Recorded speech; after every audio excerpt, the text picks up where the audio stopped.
যদু বংশের ধ্বংসের মূল কারণ দেবর্ষি নারদ। আর শুনুন সেই ঘটনা। শাম্ব কৃষ্ণের পুত্র। শাম্ব হলেন মহাভারতে বর্ণিত একটি চরিত্র।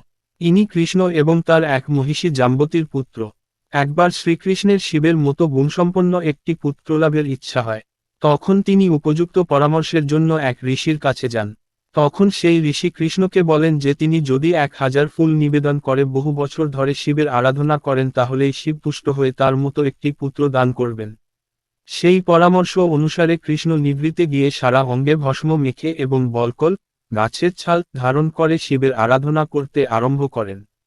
সেই উপাসনায় প্রসন্ন হয়ে দেবী পার্বতী এবং শিব উভয়ই কৃষ্ণের কাছে উপস্থিত হন তার মনোবাঞ্ছা পূর্ণ করতে। তখন কৃষ্ণ তাদের কাছে শিবের সকল গুণসম্পন্ন একটি পুত্র প্রার্থনা করলে শিব তাকে সেই পুত্রলাভের বরদান করেন। এরপর কৃষ্ণ প্রত্যাবর্তন করেন এবং এর কিছুকাল পরেই জাম্বতীর গর্ভে শাম্বের জন্ম হয়।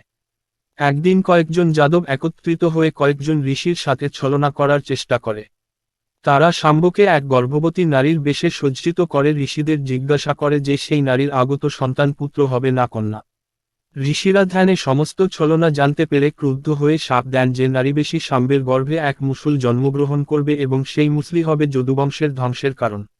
শাম্ব মহাভারতে বর্ণিত কৌরবদের প্রধান দুর্যোধনের কন্যা লক্ষণাকে বিবাহ করেন। প্রথমে শাম্ব লক্ষণাকে বিবাহ করতে চাইলেও লক্ষণার তাতে সম্মতি ছিল না।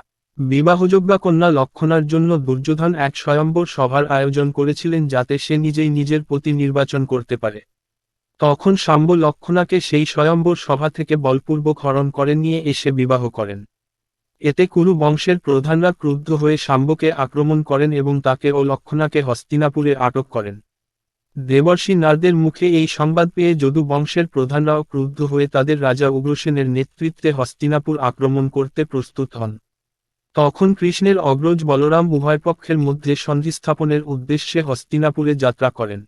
সেখানে তিনি কৌরবদের অনুরোধ করেন যাতে তারা শাম্ব এবং লক্ষণাকে ফিরিয়ে দেন। এই অনুরোধে কৌরবেরা প্রথমে সম্মত হননি।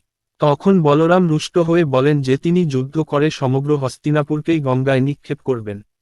বলরামের ক্রুদ্ধ মূর্তি দেখে ও ভয়াবহ যুদ্ধের ইঙ্গিত পেয়ে তারা শাম্ব ও লক্ষণাকে মুক্তি দেন। কৃষ্ণের অভিশাপ সম্পাদনা। একবার মহর্ষি নারদ তার কয়েকজন শিষ্য সহ দ্বারকায় আগমন করেন। তার আগমন সংবাদ পাওয়া মাত্র কৃষ্ণ এবং তার বংশধরেরা সহ দ্বারকার প্রত্যেক যদুবংশীয় ব্যক্তি এসে তাকে অভ্যর্থনা করেন। কিন্তু শাম্ব তখন পার্শ্ববর্তী একটি কাননে কয়েকজন রমণীর সাথে প্রেমালাপে রত থাকায় নারদের প্রতি অবহেলা করলেন। শাম্বর এই আচরণে অপমানিত বোধ করে নারদ তাকে উপযুক্ত শাস্তি দেওয়ার সংকল্প করেন। দ্বারকাত্যাগের আগে তিনি একবার কৃষ্ণের সাথে একান্তে সাক্ষাৎ করে অভিযোগ করলেন যে নরকাসুরের কারাগার থেকে উদ্ধার হওয়া কৃষ্ণের 16,000 রমণী শাম্বের প্রতি আসক্ত। কিন্তু কৃষ্ণ নারদের অভিযোগ অবিশ্বাস করে বললেন যে তার প্রতি 16,000 স্ত্রী সহচরী রমণীদের একনিষ্ঠ